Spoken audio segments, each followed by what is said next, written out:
आपका यूनिक प्रज्ञान यूट्यूब परिवार में मैं प्रज्ञान सर हार्दिक स्वागत करता हूं, वंदन करता हूं, अभिनंदन करता हूं।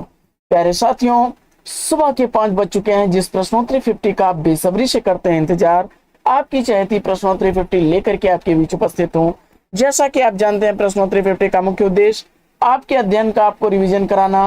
वन लाइनर शैली में 50 महत्वपूर्ण प्रश्नों को प्रतिदिन सुबह सुबह आप करते हैं रिवाइज।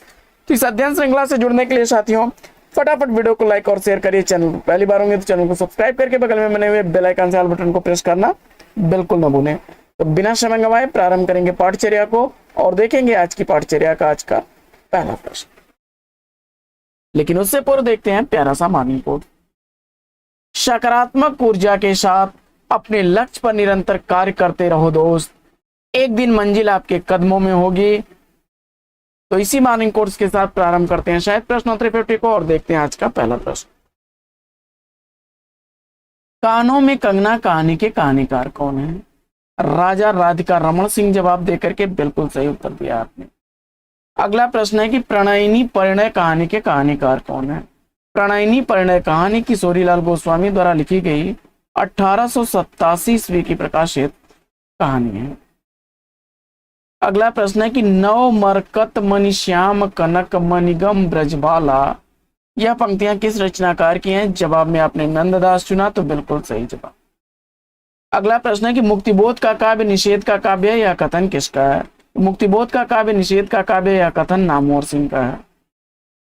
अगला प्रश्न है कि बहु बीती थोड़ी रही सो बीती जाए, यह पंक्तियां किस रचनाकार की हैं?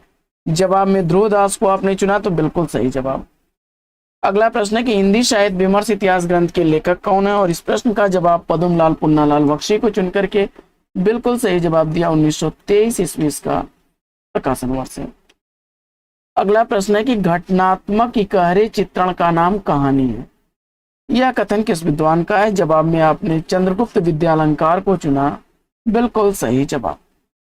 प्रश्न संख्या 8, रसज्ञ रंजन निबंध के निबंधकार कौन है? तो रसज्ञ रंजन निबंध महावीर प्रसाद द्विवेदी जी द्वारा लिखा गया 1920 ईस्वी का प्रकाशित निबंध है। अगला प्रश्न है कि अच्युत तरंग तरंगिणी शिव सिर मालती माल, यह पंक्तियां किस रचनाकार की हैं? जवाब में रहीम दास आपने चुना, तो बिल्कुल सही जवाब। अगला प्रश्न है कि वयम रक्षामः अपराजिता उपन्यास के उपन्यासकार कौन है? ध्यान दीजिएगा, अपराजिता काव्य कृति भी है और यह रामेश्वर शुक्लांचल द्वारा लिखी गई है, लेकिन यहाँ पर उपन्यास की बात की जा रही है। और जवाब में आचार्य चतुर्सेन शास्त्री को चुना आपने, तो बिल्कुल सही जवाब। वयम रक्षामः 1955 ईस्वी, अपराजिता 1952 ईस्वी की प्रकाशित औपन्यासिक रचना है। मिथक और साहित्य आलोचनात्मक कृति के लेखक कौन है? मिथक और साहित्य आलोचनात्मक रचना डॉक्टर नगेंद्र की है। 1979 ईस्वी इस रचना का प्रकाशन हुआ। अगला प्रश्न है कि दिनकर की कृति हुंकार से प्रगतिवाद का आरंभ किस विद्वान ने माना है? जवाब में प्रकाश चंद्र गुप्त को आपने चुना, तो बिल्कुल सही जवाब। अगला प्रश्न है कि विशाल भारत पत्र में प्रकाशित लेख छायावाद का विनाश क्यों हुआ, यह कृति किसके द्वारा लिखी गई है? इला चंद्र जोशी। जवाब बता करके इस प्रश्न का राइट आंसर दिया आपने। अगला प्रश्न है कि 11 सपनों का देश उपन्यास के लेखक कौन है? 11 सपनों का देश उपन्यास धर्मवीर भारती द्वारा लिखा गया 1960 ईस्वी का प्रकाशित उपन्यास है। अगला प्रश्न है कि मेरी जीवन रेखा आत्मकथा के लेखक कौन है? तो मेरी जीवन रेखा आत्मकथा महावीर प्रसाद द्विवेदी जी द्वारा लिखी गई 1933 ईस्वी की प्रकाशित रचना है। अगला प्रश्न है कि चंद्रदेव से मेरी बातें कहानी के कहानीकार कौन? चंद्रदेव से मेरी बातें कहानी बंग महिला राजेंद्र बाला घोष की है। 1904 ईस्वी इस कहानी का प्रकाशन वर्ष है। अगला प्रश्न है कि परंपरा भंजक कवि किस कवि को कहा जाता है? परंपरा भंजक कवि अज्ञेय को कहा जाता है। छायावाद को शक्ति काव्य की संज्ञा किसने दी है? तो छायावाद को शक्ति काव्य कहने वाले रामस्वरूप चतुर्वेदी जी हैं। हल्दी धूप निबंध के निबंधकार कौन है? हल्दी धूप निबंध विद्यानिवास मिश्र द्वारा लिखा गया 1955 ईस्वी का प्रकाशित निबंध। अगला प्रश्न है कि अपनी अपनी बीमारी निबंध संग्रह के लेखक कौन है? अपनी अपनी बीमारी निबंध संग्रह हरिशंकर परसाई द्वारा लिखा गया 1972 ईस्वी का प्रकाशित निबंध। अगला प्रश्न है कि अद्यतन निबंध के निबंधकार कौन है? तो अद्यतन निबंध अज्ञेय द्वारा लिखा गया 1977 ईस्वी का प्रकाशित निबंध। अगला प्रश्न है कि प्रलय की छाया काव्यकृति के रचनाकार कौन है? तो प्रलय की छाया काव्य रचना जयशंकर प्रसाद द्वारा लिखी गई 1933 ईस्वी की प्रकाशित रचना। अगला प्रश्न है कि द्रौपदी प्रबंध काव्य के रचयिता कौन है? तो द्रौपदी प्रबंध काव्य नरेंद्र शर्मा द्वारा लिखा गया 1960 ईस्वी का प्रकाशित प्रबंध काव्य। अगला प्रश्न है कि नवगीत रागात्मक चेतना का पर्याय है, किसका कथन है? तो नवगीत रागात्मक चेतना का पर्याय यह कथन रविंद्र भ्रमर का है। अगला प्रश्न है कि गली आगे मुड़ती है उपन्यास के लेखक कौन है? तो गली आगे मुड़ती है उपन्यास शिव प्रसाद सिंह द्वारा लिखा गया उपन्यास है। व्यक्ति कविता छायावाद की अनुजा और प्रगतिवाद की अग्रजा है, यह किस विद्वान का कथन है? जवाब में नगेंद्र को चुनकर के इस प्रश्न का बिल्कुल सही जवाब दिया आपने।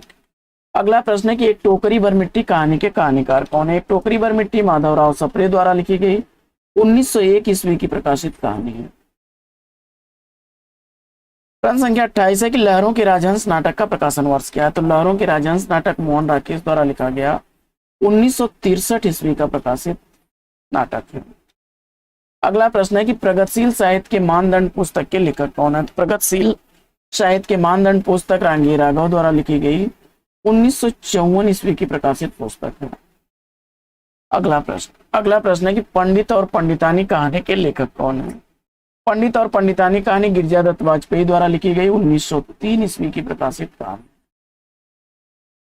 अगला प्रश्न है कि मालती महेश्वर टिट्टी अज्ञेय के किस कहानी के पात्र हैं? जवाब में रोज कहानी बिल्कुल सही जवाब।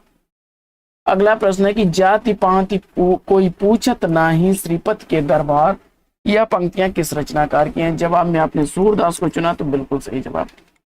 अगला प्रश्न है कि काव्य की पूर्ण अनुभूति के लिए कल्पना का व्यापार कवि और श्रोता दोनों के लिए यह कथन किसका है? जवाब में आपने रामचंद्र शुक्ल को चुना, तो बिल्कुल सही जवाब। अगला प्रश्न है कि नंददास को अष्टचाप का 9वां कवि किसने माना है? नंददास को अष्टचाप का 9वां कवि कहने वाले मिश्र बंधु हैं। अगला प्रश्न है कि कला का जोखिम निबंध के निबंधकार कौन है? तो कला का जोखिम निबंध निर्मल वर्मा द्वारा लिखा गया 1981 ईस्वी का प्रकाशित निबंध। अगला प्रश्न है कि आषाढ़ का पहला दिन काव्यकृति के लेखक कौन है? तो आषाढ़ का पहला दिन काव्य रचना केदारनाथ सिंह द्वारा लिखी गई 1989 ईस्वी की प्रकाशित रचना है। अगला प्रश्न है कि कल्पना मानव मस्तिष्क की बिंब विधायनी शक्ति है, यह कथन किस विद्वान का है? जवाब में कालरीज बता करके बिल्कुल सही जवाब दिया आपने।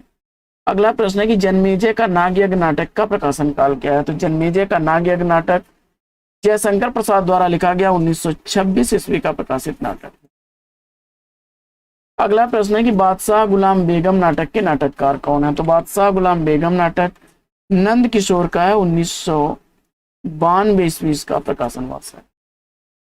अगला प्रश्न है कि 99 का फेर कहानी के कहानीकार, तो 99 का फेर कहानी का कहानीकार आपने चयनित कर लिया है मैथिली शरणगुप्त को, बिल्कुल सही जवाब। अगला प्रश्न है कि इतिहास चक्र नाटक के नाटककार कौन है? तो इतिहास चक्र नाटक दया प्रकाश सिन्हा द्वारा लिखा गया नाटक है। अगला प्रश्न है कि एक जमींदार का दृष्टांत किसकी कहानी है? तो एक जमींदार का दृष्टांत रेवरेंड जे न्यूटन की कहानी है, 1871 ईस्वी का प्रकाशन वर्ष है। अगला प्रश्न है कि जंगल का दर्द काव्यकृति के लेखक कौन है? तो जंगल का दर्द काव्य रचना सर्वेश्वर दयाल सक्सेना की रचना है। साहित्य क्यों आलोचना ग्रंथ के लेखक कौन है? तो साहित्य क्यों आलोचना ग्रंथ लिखा गया है विजय देवनारायण शाही द्वारा 1988 ईस्वी का प्रकाशन वर्ष है।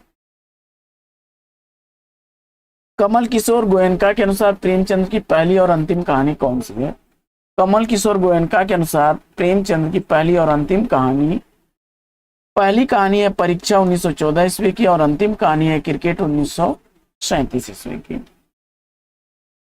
अगला प्रश्न है कि कविता में जो स्थान लय का है वही कहानी में कहानीपन का, यह कथन किस विद्वान का है? जवाब में नामवर सिंह चुनकर के आपने राइट आंसर दिया है।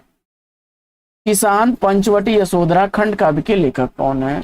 काफी चर्चित रचनाएं हैं, मैथिली शरणगुप्त जवाब बताया, बिल्कुल सही जवाब। 1916 ईस्वी किसान का, 1925 ईस्वी पंचवटी का और 1932 ईस्वी यशोधरा का प्रकाशन वर्ष है। भारतेंदु युग का साहित्य व्यापक रूप से गदर से प्रभावित है, यह कथन किस विद्वान का है? जवाब में रामविलास शर्मा चुना आपने, तो बिल्कुल सही जवाब। अगला प्रश्न है कि छायावाद को प्रकृति के बीच जीवन का उद्गीत किसने कहा है? जवाब में महादेवी वर्मा को आपने चुना, तो बिल्कुल सही जवाब। तो साथियों, आज की यह पाठचर्या आपको कैसी लगी कमेंट्स करके जरूर बताइएगा। आज की इस पाठचर्या में लेते हैं यहीं पर विराम, फिर मिलेंगे आपसे अगले वीडियो में एक नए प्रकरण, एक नए टॉपिक, एक नए अंदाज में। तब तक के लिए लेंगे आपसे विदा। आपका जीवन मंगलमय हो, बेस्ट विशेष best of luck. Jai Hind साथियों।